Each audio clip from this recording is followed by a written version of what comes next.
Let's turn to CTV's Colton Praill. He's standing by with more for us this morning. Colton, good morning to you. So, what are we watching for after the return of the House yesterday? And give us your thoughts on what we saw. I heard our friend Tom Mulcair saying maybe Poilievre listened to his critics and kind of toned down the rhetoric a bit.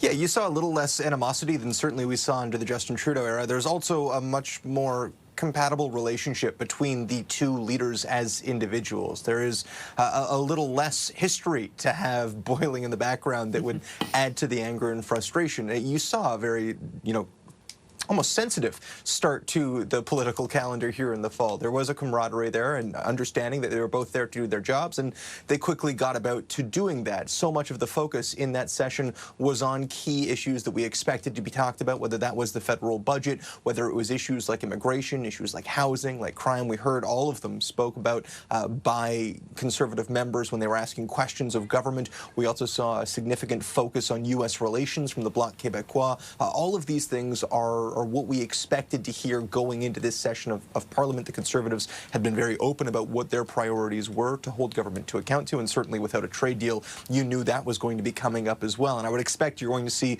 more questions of ministers about those topics again today.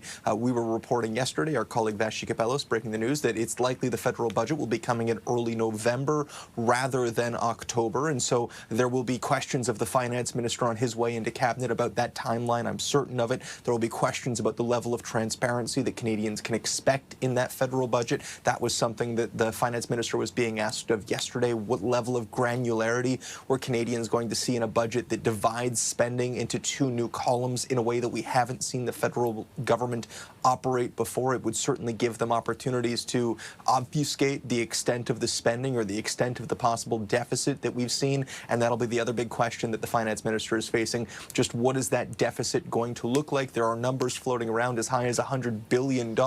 He would not comment on that yesterday, would not offer any clarity. He wouldn't dismiss that figure either. I'm sure that he's going to be facing questions all the way about that number up until November.